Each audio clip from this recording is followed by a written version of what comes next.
Hello, Hidden Gems. Day two. Day two recap of jury selection. Voir dire. Today in the Maricopa County Courthouse. Lori Daybell trial. She has been charged with murdering her late husband, Charles Vallow. Not yet convicted, not convicted, and innocent until proven guilty. And that was made very clear today during voir dire, that she is innocent until proven guilty. That was a major theme. I'm going to go through the entire day with you, but I am not going to bury the lead. We have a jury. 16 jurors have been seated, 12 jurors and 4 alternate. We don't know who is going to be an alternate. That will happen at the very end before deliberations, where they will draw and it'll be random who is going to be an alternate, who is going to be an actual juror to decide the fate of Lori Daybell, guilty or innocent. This is interesting about the jury. 3 females out of 16. It's a little interesting.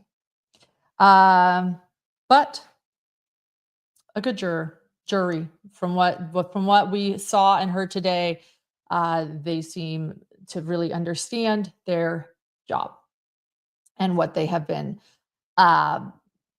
tasked to do, which is assume that Lori Daybell is innocent unless evidence shows them that she is guilty of murdering her husband. We're going to go through everything starting at the beginning. What I'm going to do is I'm going to explain the beginning of court today and everything that happened. Then we're going to jump to Lori questioning the jurors herself, because to me, that was a moment. We all, everybody in the courtroom after lunch, when Lori stood up to question the jurors, even she seemed nervous. I'll tell you that. We're going to go over everything she said. So let me go through what happened this morning. Then I'm going to get into Lori questioning and talking to the jurors.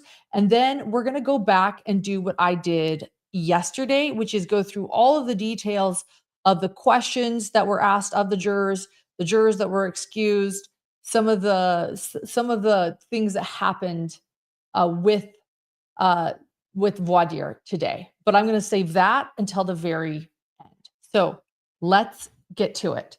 When court started this morning, again, the judge explained that we'd be going through the 14 new questionnaires. So there were 48 new potential jurors from the questionnaire. We went through them, and here's the background. And I explained this during my lunch live on YouTube earlier today as well. 18 were struck for knowing Lori and the case. 20 were struck for other reasons, dismissed for other reasons. And 10 of those jurors were deemed good to move forward.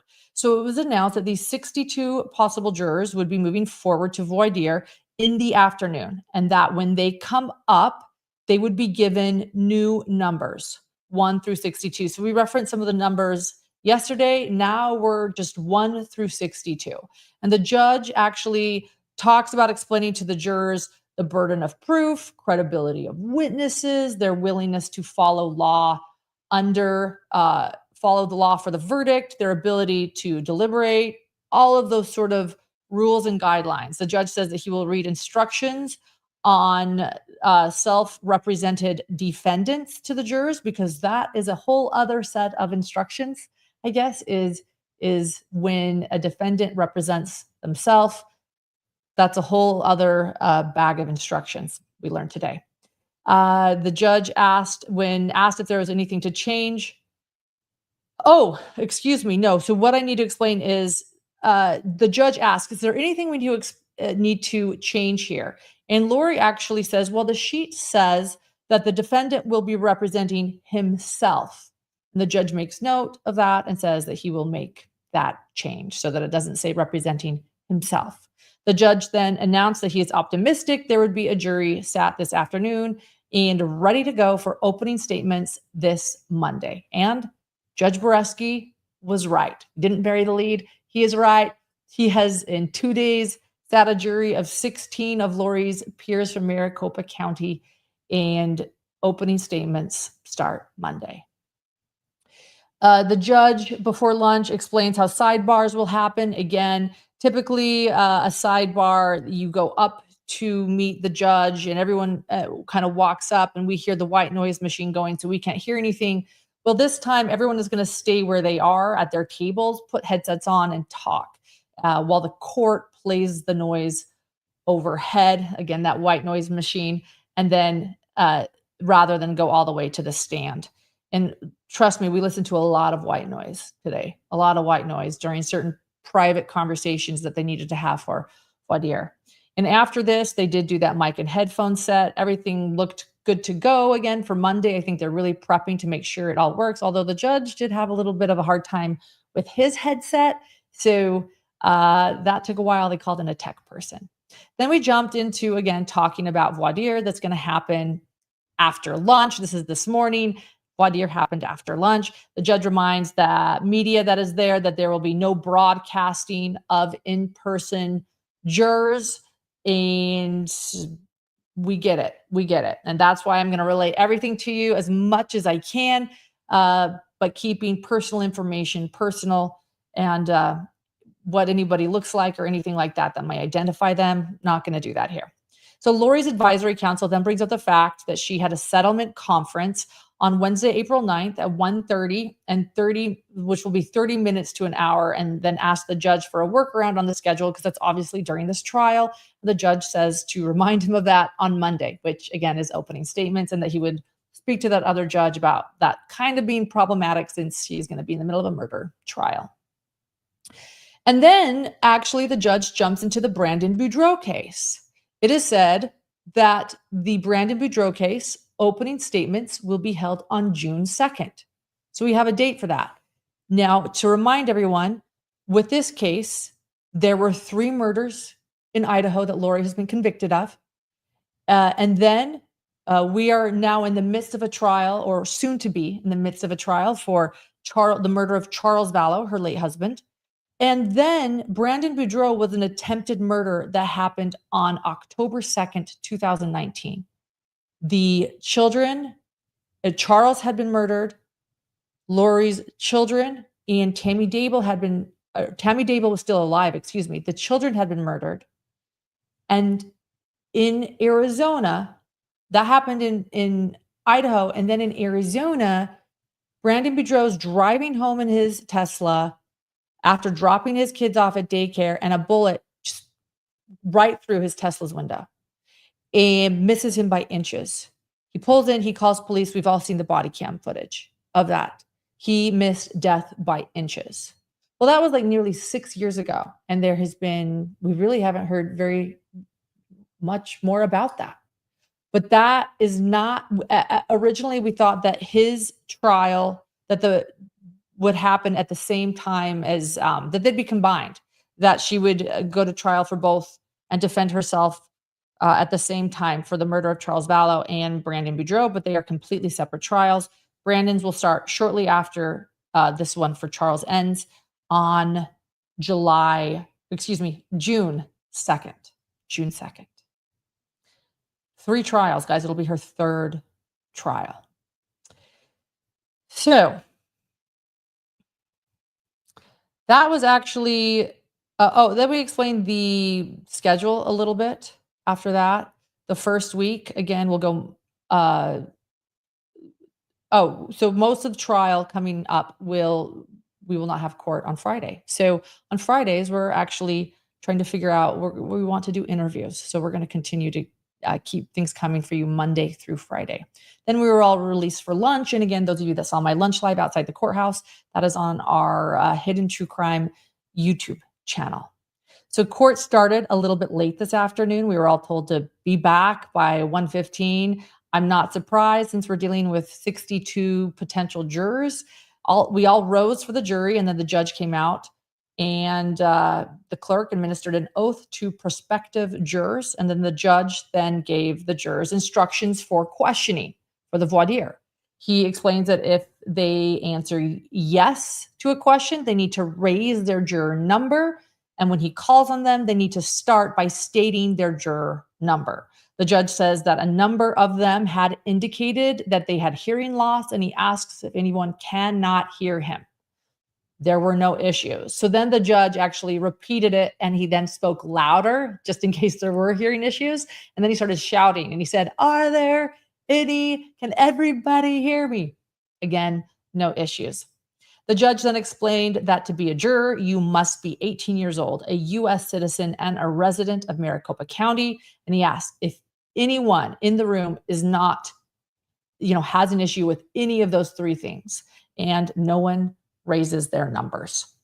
The judge then introduces himself as Justin Boreski, and he introduces his staff. Drea Castillo is the courtroom assistant. She may be in and out of the courtroom from time to time, and she may leave to perform other duties of her job. Izzy Contreras, judicial assistant. Aaliyah Farrell, court clerk. Jolie Matlack, also not present today, but also a clerk. And then Lori Heelman, court reporter for that day. The judge asks the jurors to raise their number if they know any of his staff, and nobody raises their numbers. Then the state introduces themselves. Trina Kay introduces herself as the prosecutor for Maricopa County Attorney's Office, Tiffany Martinez, paralegal, and Nathan Duncan with a Chandler police detective. Now I'm going to stop there. I want to remind all of you who Nathan Duncan is with Chandler PD. And actually earlier today, I saw him and I said, "Oh, I know you."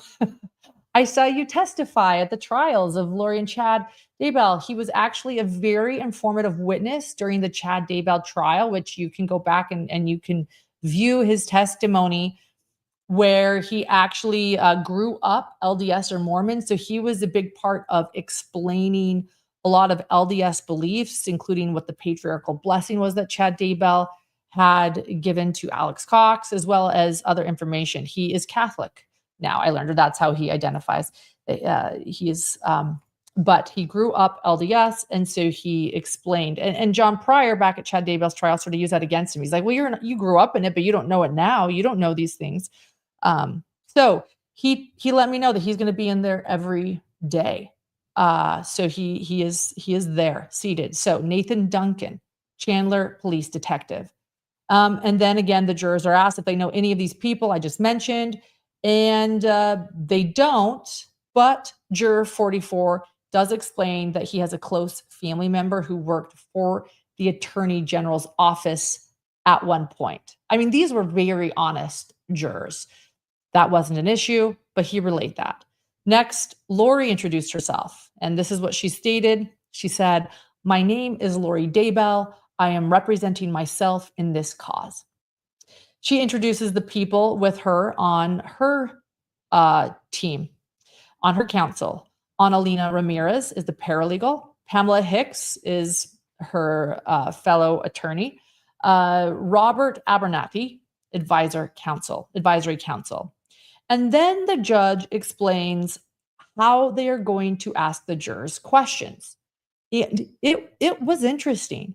And I want to relate all of that here, but we are going to come back to this because we do not, once again, want to bury the lead or the meat of what we need to talk about, which is, again, the jury has been seated. We have 16 jurors, and Lori questioned them herself. So we're going to dive in once the jurors were seated, and then we're going to come back to how the jury was chosen and what happened during voir dire. So we'll get back to that in just a minute.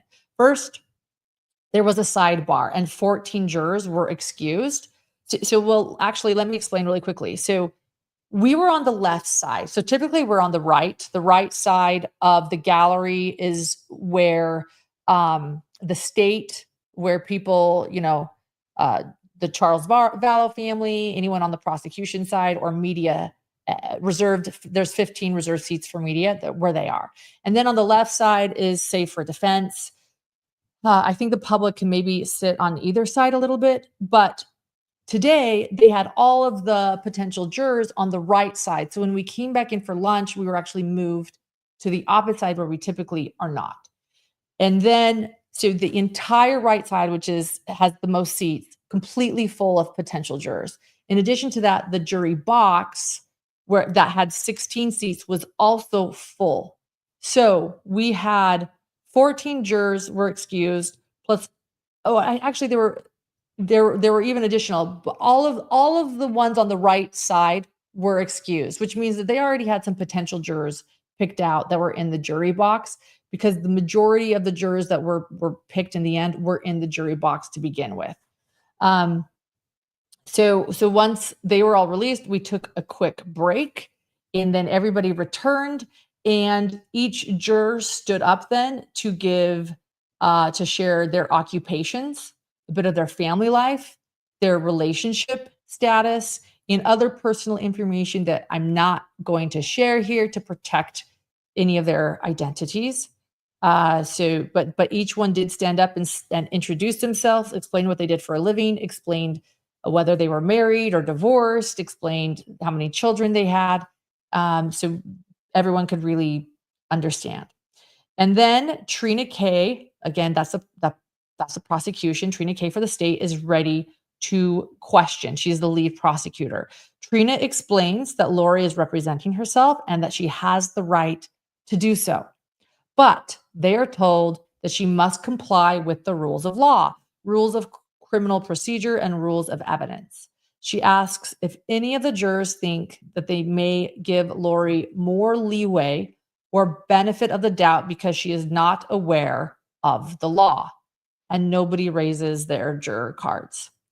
Trina then asks if anyone there might hold it against the state if they object to things that Lori says and does because she does not know the law, and no one raises their cards.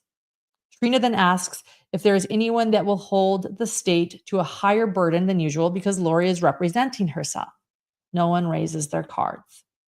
Trina explains what Lori is charged with and asks if there is anyone that thinks, since Lori is not the shooter, too bad, she's not guilty, and no one raises their cards.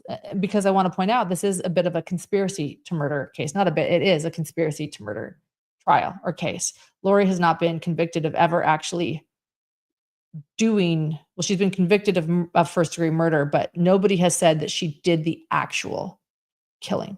It's always been a bit of a plotting and planning. No one raises their cards. Trina asks if there will be anyone that will not be willing to consider all of the evidence in trying to determine whether or not conspiracy exists.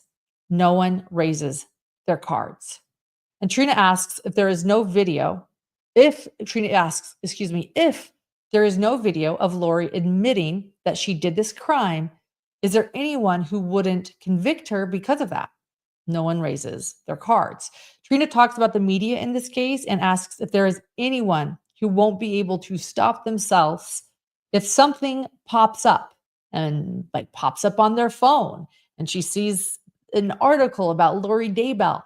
Will you be able to stop yourself? Well, number 38 raises her card.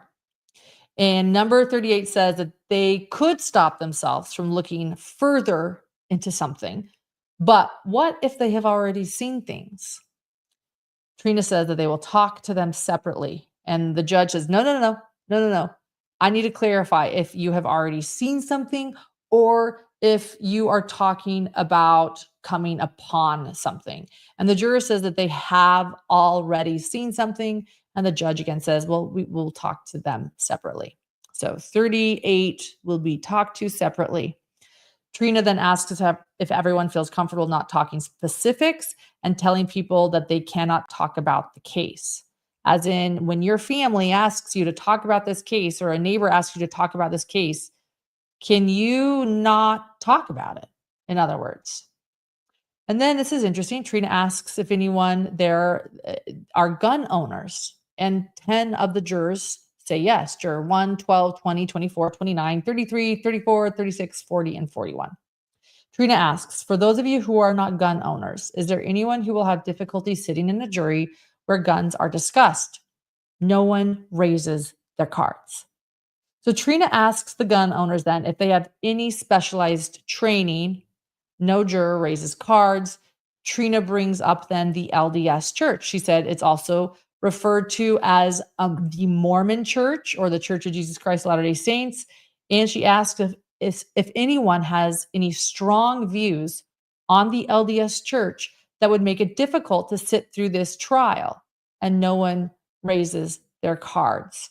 And she said, good. And she said, in other words, a lot of this trial is going to have beliefs and things that are about the Church of Jesus Christ of Latter-day Saints, and explains that sometimes people have beliefs to not judge at all, but again, their job is to determine guilty or not guilty. And then again, she asks if everybody understands this, and asks if any of these potential jurors would rather not make that decision. No one raises their cards.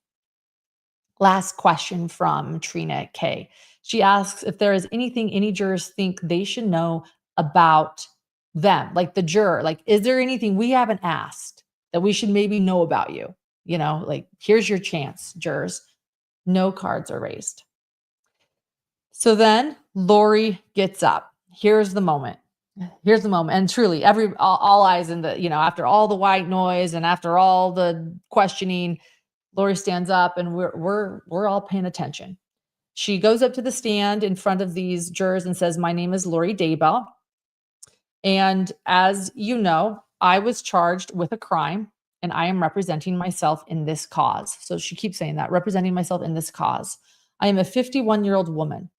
The judge stops her at this moment and says, "You are just asking questions." Lori says that she was just introducing herself, but says she understands and continues. So she stops with the facts about her age and who she is. She says that her questions are the difference between innocence and guilt. And before she went through this, meaning went through these charges and everything that's going on in this judicial system, before she went through this, she didn't know the difference between really being innocent and guilty. And what she's learned is that it is the state's burden, 100% the state's burden, to prove that she is guilty of her charges. And Lori asks, would anyone have a problem if the state is at the end of their case and Lori doesn't tell her side of the story? Is there anyone who can't prove her guilty until she tells her side? And if that sounded a little confusing, just, that's kind of exactly what she said. It sounds a little bit confusing. It's a little bit like, okay, what you're saying is, so if she doesn't tell her side, is there anyone who can't prove her guilty until she tells her side? No one raises their cards. And I just want to say, this is like the first instance of us kind of learning maybe she is not planning to testify, because that's really what she's kind of saying with, if I don't tell my side, are we good? And I'd also like to remind everyone that at her Idaho trial, there really wasn't much of a defense. Not a single defense witness was called. It actually shocked everyone.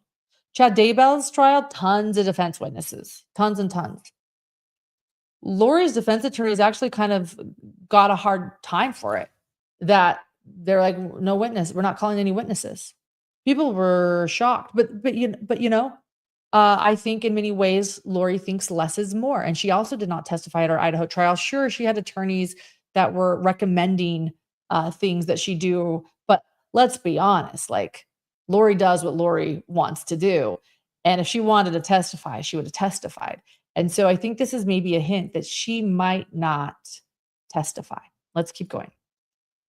Then Lori says, quote, "Because it is human nature that we want to hear all sides, but that's not the side," end quote. Isn't that interesting? It's human nature. We want to hear all the sides, but that's not the side. I think that might've been, she didn't really say what she meant to say, but that's what she said. And then she goes on to ask this. This was kind of, honestly, I'm going to say this was a little bit of an awkward moment for me. And she was having a kind of a hard time articulating her questions. And she says, some of you said, and she's speaking directly to the jurors in the box. Some of you said who actually end up being the jurors, but she has to question them to kind of confirm this group, right? So we know that these are the jurors, but she's sort of just doing this final question. And she states, some of you said that you have children and stepchildren. There are a lot of family dynamics that you'll be introduced to with evidence presented in this trial. And I didn't know if anyone will have a problem with dot, dot, dot. And then she like stops. And then she explains that she's nervous. And then she says, like, she's trying to try to figure out how to say it. And it is awkward because we know that she's been convicted of murdering her 2 children. And one of them is an adopted, little boy, sweet 7-year-old JJ. And then we know that there are step siblings, and we know that Tylee was 16 and JJ's half sister. So it's like this sort of moment of like, oh my gosh, where's she going with this? Like this is, and she says, she like stops and kind of says she's nervous. And I'm like, what are you trying to imply here? And so she restarts, and then she says, would anybody have a difficult understanding of difficult family dynamics? And no cards were raised. Take that for what it is, what she means. I don't know. It was odd. Then she says, if the state cannot prove to you beyond a reasonable doubt, and you thought that I was innocent, she says to these jurors, could you be strong enough if the other 11 of your jurors thought I was guilty? Would you be able to stand your ground if you were the only one that thought I was innocent? And the jurors look at her, and again, these are potential jurors because they're being questioned by her, but they end up being these 16 jurors. So they're here. And they just kind of look at her and blankly stare, because really, if they have an issue, they're supposed to raise their juror number. And so they're not. They're just kind of blankly staring at her and not reacting like, no, they wouldn't have an issue. And then when nobody said anything, she says, well, okay, well, that's hard. She would say that. And then she goes, and that would be hard for me. I thought that was like a really interesting moment, almost like this sort of tell, as my husband would say about Lori Daybell, like implying that peer pressure gets to her, that if she was the lone one standing, it would be difficult for her to stand her ground. I don't know. It was interesting. So she just wanted to make sure that if one juror there thought that she was innocent, that they would stick true to their gut. Every juror seemed to think that was just fine. And then she said, yeah, that would be hard for me. Then she says, you were brought here as judges to judge this crime. You were brought here. This is interesting. You were brought here to protect me from the state. She said that. You have been brought here to protect me from the state. The prosecution is the state. The judge is the state. And law enforcement. They are all the state. And your job is to protect me from them. And basically, she's pretty much now saying that they are all against her. Trina K objects. And rather than it was really an interesting wording that their job is to protect her from the state. And I see what she's kind of trying to say. And maybe this is where I think Judge Boreski sort of helped her here. Trina K objects, and the judge clarifies that their job, the juror's job, is to make the state prove their case. The juror's job is not to protect Lori. The juror's job is to make the state prove their case. And then Lori then moves on and states, so does anybody believe that I am not innocent right now at this moment? No jurors raise their cards. And then next, Lori asks, does anybody feel that if the state does not meet their burden to prove that I committed the crime, is there anyone that could not say that I am not still innocent? I get what she's saying. I get it. But it's like she's asking this question in so many different ways. It's like, okay, no one raises their juror card. Next, Lori asks, is there anyone that has, here we go. This becomes awkward again. Again, she asks, is there anyone that has a blended family with children and stepchildren? And we already know that some of them do, because they all stood up and they introduced themselves and they introduced their family backgrounds. And some of the jurors, like most Americans, have blended families. Multiple jurors raise their cards. But then she chooses one juror specifically and starts talking to just one juror. And she asks this juror, juror 29 at this moment, is there anything about that family dynamic that would make you more partial to somebody that has a similar dynamic? Trina objects. And then the judge steps in and asks, he actually first clarifies, are you speaking to all of the people that raise their cards or just this juror? And Lori's like, yeah, just this juror. I'm just this juror. And the judge steps in and asks if juror 29 would show favoritism or no favor because they may also have a blended family. So again, I feel like Judge Boreski's sort of trying to step in and help Lori in this moment. And the juror actually, I thought, replied in an articulate way and said that they believe in evidence shown to the jurors and that they can analyze the evidence and not be prejudiced with anything that belongs to their personal family. And then the judge asks, if you identify with one side or the other in any aspect of this case, would you let that affect how you look at this case? And this particular jury that's been singled out by Lori for some reason with the blend, because this one juror has a blended family. The juror says, in my profession of law enforcement, I have to be balanced. I don't believe that my primary decision will be based on my life more than on my experience in my professional life. And next comes another moment where Lori seems to be struggling. Lori then says that the judge explained conspiracy earlier. Again, this trial is about conspiring to murder. I don't think that there is any proof that Lori pulled the trigger. Maybe she did, but I don't think there is any evidence showing that. So this is a conspiracy to commit murder trial. And so she says the judge explained conspiracy earlier. It's when two or more people agree to commit a crime. And so my question is similar, that if you did not see or hear a specific agreement, then would you not be able to make a decision of guilt or innocence? And no juror raises their cards. And then Lori says, I know the state kind of went over this, but this is a case where some religious beliefs might be discussed. Is that something that would be difficult for anyone? And no juror raised their cards.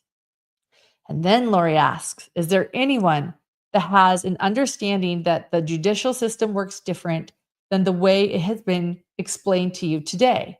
No jurors raised their cards. And then she asks, would any of you have any kind of a prejudice if I did not testify on my behalf? So here we go again.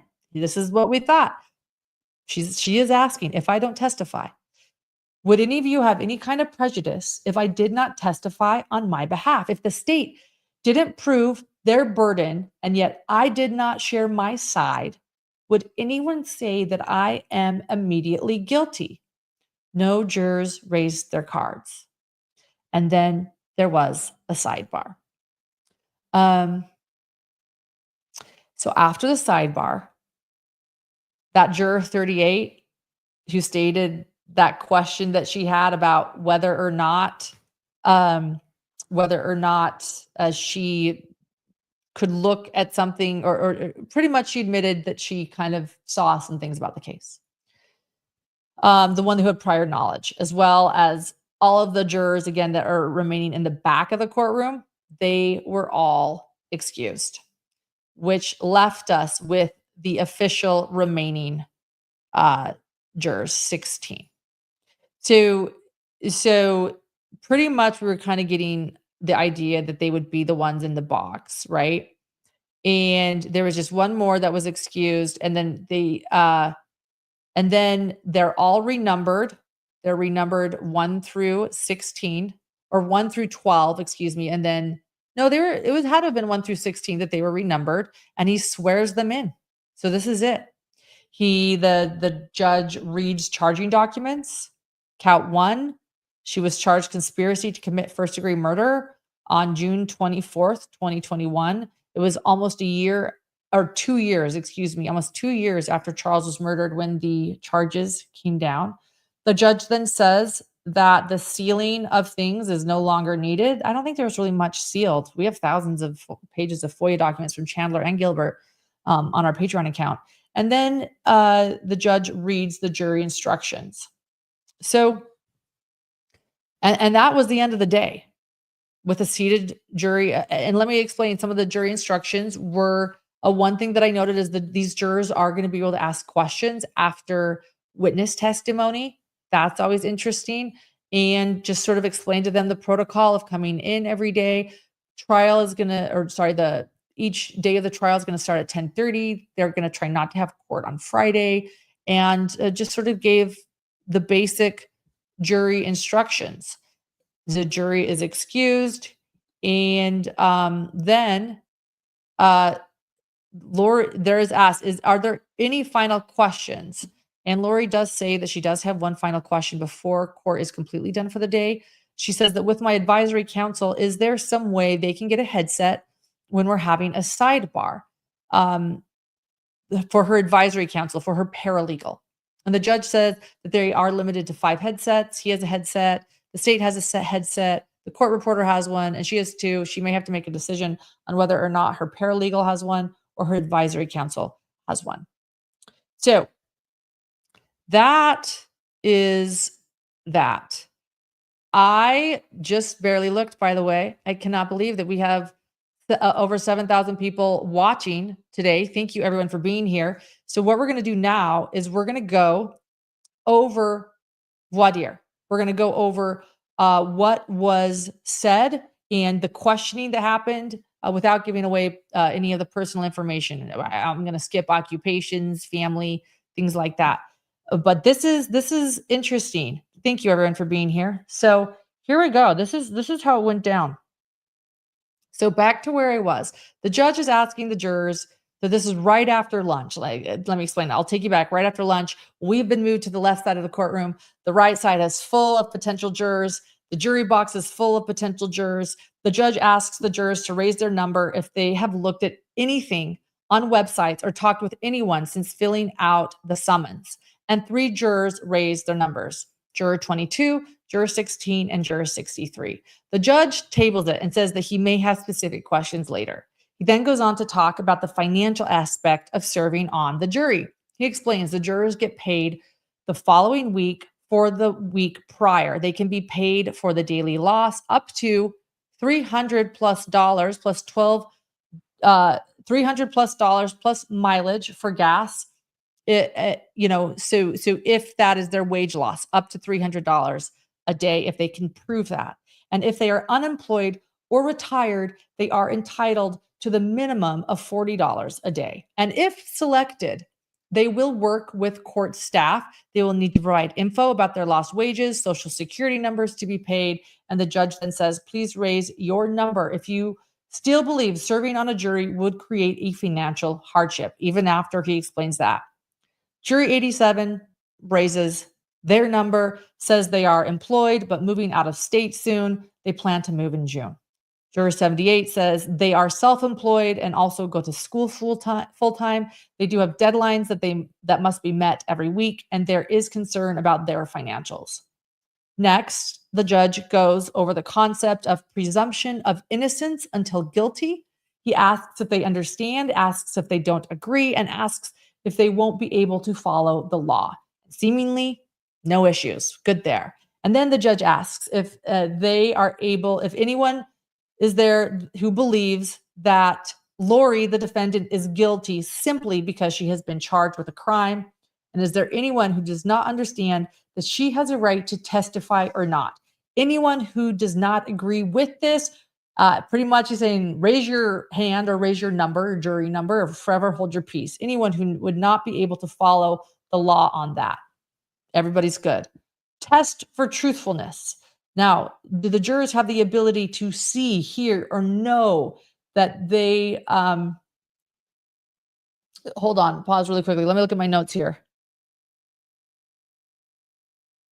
Okay, a test for truthfulness. Does everyone have the ability to see, hear, and know motive, bias? Are they going to be contradicted by anything said or written? And then he asks, is there anyone who would believe a police officer more because they are a police officer? Well, juror, and by the way, when I say juror, I am now talking about potential jurors. I just don't want to say potential each time. So juror 63, who ended up not being a juror. So juror 63, potential juror 63 said, well, I would actually, admittedly, believe a police officer more. I'm not saying that they are always honest, but I am coming from a family of law enforcement, and so I do want to give my fellow officers the benefit of the doubt. Understood. And then the judge asks, please raise your number if you yourself, spouse, or a close family or friend has training in the law. Well, juror 63, this juror had both a parent and a spouse that retired from working in the prison. And juror 68 explains they are married to a retired police officer. So the judge asks this juror 68, and I think a retired police officer in Missouri. And so the judge asks, have you yourself had any training in the law? And this juror says no. The judge asks, well, let's say your partner and you were at some famous barbecue in Missouri, and they told you the law said A, B, C, and D. And then at the end of this, I say something different in Arizona. Can you follow what I say? This juror said yes. Juror 92 then explained that they have a close family member that worked in local law enforcement, and the judge asks the same question, and there are no issues. Juror 85 has a sibling that is a legal assistant and studying for law school, and the judge asks the same question, and the juror answers, quote, I'm going to follow what you tell me, end quote. Juror 12, they have a family member who retired from local law enforcement. This juror and their spouse have also worked in corrections, so the judge asks the same question, which the juror says, yes, they will follow what the judge tells them. Juror 24, they have a sibling in the military who was a base officer. Same question. Would you follow judge's orders? Juror 29, graduated in criminal justice, worked in law enforcement for about 15 years in a different security position. Judge asked the same question. Would you follow judge's order? Yes. Juror 49, they have a close friend who is a police officer. Is there anything, the judge asks, about this relationship that would affect the ability to be fair? The juror answers no. The judge asks if they would be scared to find the defendant not guilty if evidence showed that. The juror says, quote, I don't think it would be a problem. The judge mentions that the juror had a little bit of hesitation there. That was a moment. The judge said, are you sure? Are you sure? I sensed your hesitation there. The juror then explained, well, I've never served on a jury, so I am a little nervous. The judge explains the law, and the juror says that that would not be an issue. Juror 61 has an ex-fiance who was a police officer, and they don't think it would be a problem, but they kind of struggle on whether or not they could be impartial because they do want to give police officers the benefit of the doubt. So there were a few of those today. Juror 86, their spouse's best friend is retired law enforcement. The judge asks if there's anything about that relationship that would affect the ability to be fair. Judge says no. And then the judge asks the juror to raise your number if their spouse, child, or closer person has ever been arrested or charged with a crime. So this was an interesting, there were actually a lot of people that raised their hands and talked about this, but I'm gonna take a break real quick. I'm sorry, I'll mute myself while I.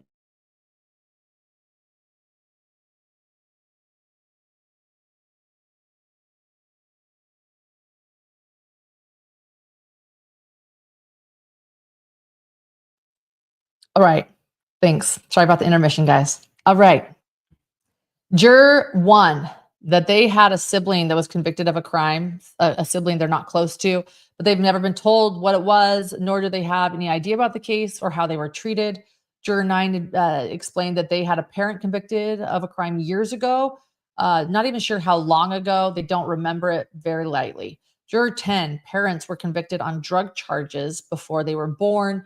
Don't really know much about it. The judge asks if there's anything about the way the parents talked about that would affect their ability to be fair? And the juror said, no, they haven't been told much about the crime before they were born. Jury 12, they had a relative incarcerated for drugs and firearm violations, but they haven't had a relationship to them in years. The judge asked if this would affect their ability to be fair. The juror said no. Juror 19, they had a parent convicted on drug charges in Arizona. The judge asked if there's anything about the way the parent talked about this that would affect their ability to be fair. The juror says no. Juror 20, they had a child convicted of a felony charge in another state. And the judge asked if their child told them if they were intimately involved. If the judge asked, let me look at my notes here, if their child told them or if they were intimately involved in the case of the child, the parent, to which the juror responded, no, they weren't. And the judge asks if there is anything about that would affect their ability to be fair. And this juror said no. Juror 34, they have a parent or another relative that has served prison time. They were not alive while their parents served prison time. The judge asked if there was anything that they were told that would affect their ability to be fair. The juror responds, no. Juror 44, they had a parent serve time in prison, but they do not know this parent, and they have never had a relationship with this parent. Juror 37, they had a parent and another relative who have both been convicted of crimes. They were 12 and 13 years old, or 13 or 14 or 15-ish when their parent was convicted, but it would not affect their ability to be fair. Juror 48, they had a parent convicted of a crime, but they do not know any details and it would not impact them. And by the way, I just want to say this, they did give more details of these crimes. I am just not relaying those details here. So when I say they had a parent or someone convicted of a crime, there were some follow-up questions. We did get into the nitty-gritty of some of these crimes, but I am skipping those details to make sure there is no identifying information. I just want all of you to know that. Juror 63 started by saying 63 is a popular number and that they had a sibling who had felony charges and served prison time. At one point, they had a misdemeanor charge, but did not want to talk openly about it. They said that they would be fair. Juror 65, they had a sibling convicted of numerous crimes, but they are not. Oh, they are close to the sibling. Yes, I remember this one. They were close to the sibling, but they never went to court with the sibling, nor did they know anything really about how their sibling was treated, just not talked about. So this would not impact their ability to be fair and impartial. Juror 76, parent-in-law convicted of felony gun and drug charges, but this was before they were around and it would not impact them. Juror 41, two relatives that have been convicted of murder, actually. Juror 85, they themselves were charged with a misdemeanor, but they believe that they were treated fairly. And so they have no preconceived notion of law enforcement.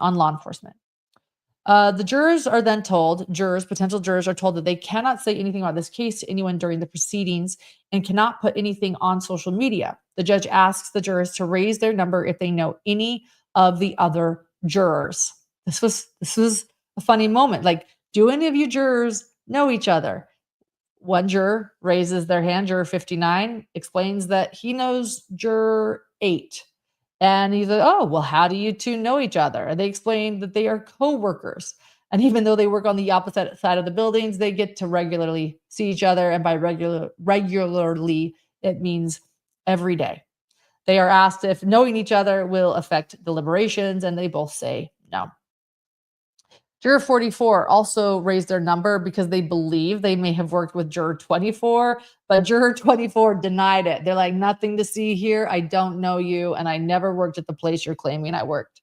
The next question about the judge asked was about schedules for the jurors. He said that the current schedule is aiming a little long, but they want to be done by May 15th. But if there is something that any of the jurors haven't told them that they have a problem with regarding their schedule, they should raise their number right now. And then he gave an example. He said, look, after we seated an entire jury once, I said, okay, we'll see you guys here tomorrow. And one of the jurors said, well, I can't be here there. I have to work. And he said, it made him so upset. He said, speak now or forever hold your peace. That's not what he said. He didn't say speak now or forever hold your peace. That's what I said. They weren't getting married. But he pretty much was like, look, If you have an issue with the schedule, tell me right now. And what happened? Juror 18 raised their hand because they are currently expecting a child, and while this baby is not due until after the trial is supposed to be ended, there is always a possibility of giving birth early. They did think they could move their appointments around. And of course, the baby is going to come when the baby comes. The judge said that if she is on the jury and the baby comes early, they won't make her stay. She was like, to give birth. So she said, "Oh, good. I'm good then." The judge did say that. And it was a moment where everyone kind of laughed. Juror 31 got a revised work schedule and they would miss opening statements. Juror 42, they have a family wedding coming and a trip out of the country. Juror 49 has a parent who was put on hospice, heartbreaking. And so the prognosis, they gave the prognosis of the family member. Juror 45 works 6 days a week and doesn't know if the court schedule would impact that. Juror 61, traveling for work week, the last scheduled week of trial. They are scheduled to go out of the country for work. They could probably not go, but their employer wouldn't be very happy about that. Juror 63, if on the jury, they would be working Fridays and Saturdays. This was interesting. They said, "Look, I can be there because I don't have work on those days. When I do work is Fridays and Saturdays." So in other words, I will be having to attend, trial and then continue to work Fridays and Saturdays. And not that I couldn't do it, but it would be exhausting and it would be hard. And they value their time with their family, which would also be difficult and be considered a hardship. The judge responds, "Okay, thank you." Juror 76 doesn't remember the start date, but on the 2nd, tomorrow, their whole family has an important thing, and they were assured that tomorrow wouldn't be a thing with being on the jury. Juror 77, with how long the schedule would be, they are concerned that their work would struggle without them because they do a very specific job, and they are the only person who does that job. Juror 87, this is a juror who is moving out of state, and they would have to miss trial days to go visit the place that they are moving. Juror 86, they have a very specific job and their company will struggle if they are away, and they would have to work nights and to be able to keep things afloat. Juror 70 is the sole provider for 6 children. And it would be very, very difficult, concerned about the financial aspect of missing work. And the judge did once again explain that they could be reimbursed up to $300 a day. And the juror said that that would cover it. So that would be okay. Juror 34, moving to a new place and also is a manager at work, so is concerned about missing so much work. Juror 10 has a pre-planned trip for their, are you ready for this? For their honeymoon. And then the judge asked if the juror knows what time they would be leaving for this said honeymoon. The juror responds, "Great question." I think the judge asks, "It's not a direct Frontier flight?" And then the juror says, "No, unfortunately, I only have Allegiant miles." It was a great moment. Everyone in the gallery laughed. Juror 43, spouse is having surgery on one of the trial dates, and they are driving them to and from. It would be difficult. Juror 7433, the judge says that when he was leaving, this juror came, juror 74. When this juror was leaving, he basically accosted him. They have a broken tooth, meeting with the dentist at 3:30, but can do a schedule other than that. And the state says, really quickly, I'm looking at my notes here, just a second.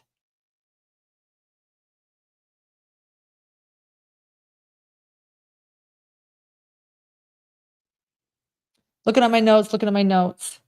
All right. So I have some more things here below, but I'm going to stop because there's some personal information that I took out and I'm going to play it safe. So there you go. That was today.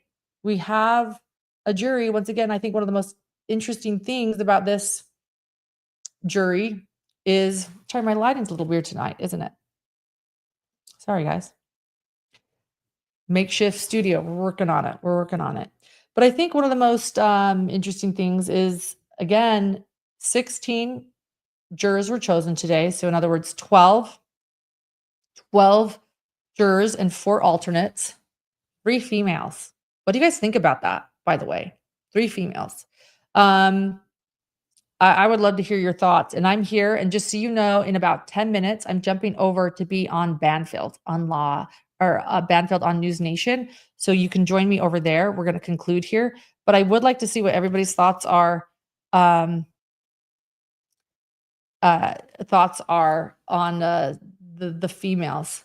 I feel like it's a good jury. I've just never seen such a strong male uh, jury before. It's interesting.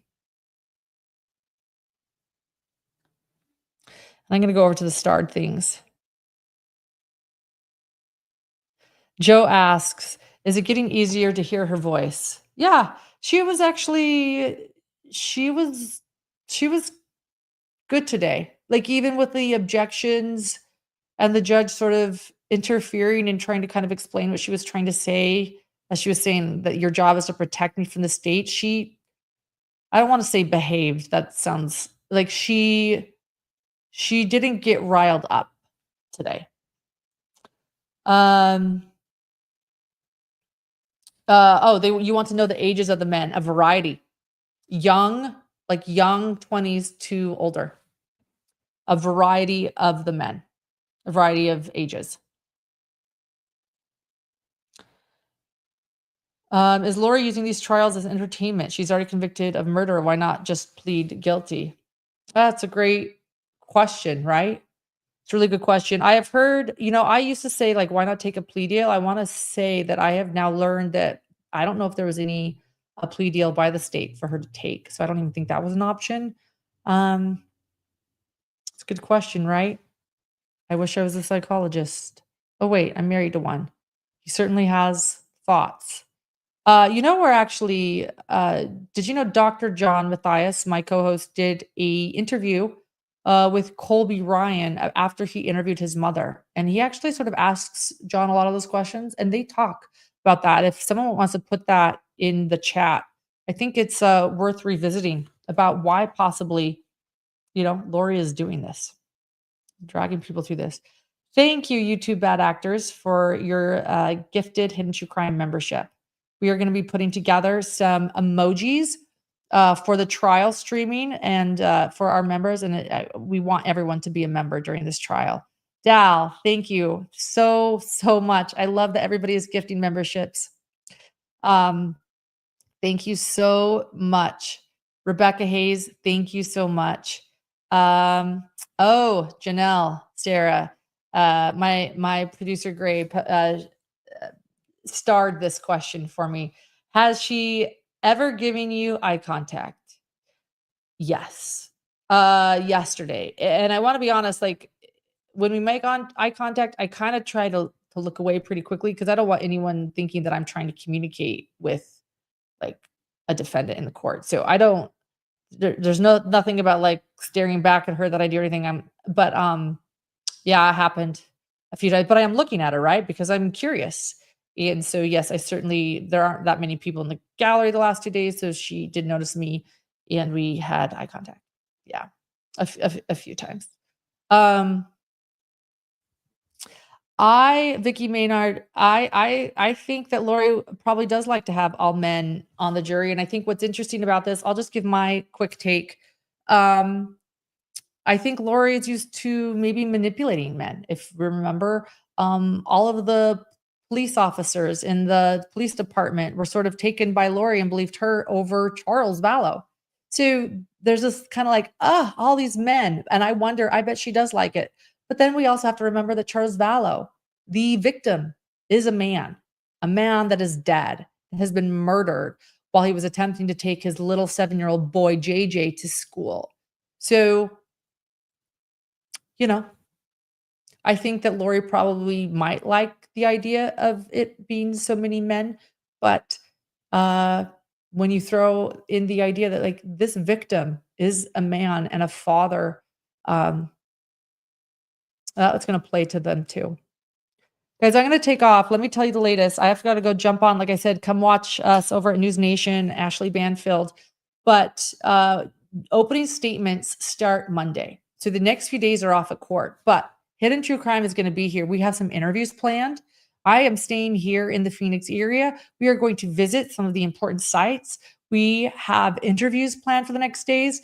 We are going live, and I am bringing you that backstory also very tomorrow, I think. So we are going to have daily updates. So hit subscribe, hit notification while we continue to cover this trial.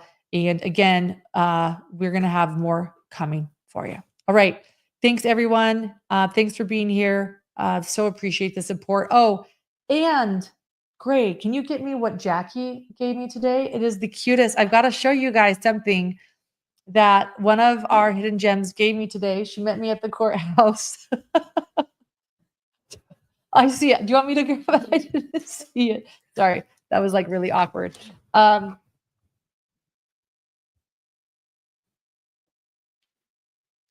Lunch Lies with Lauren.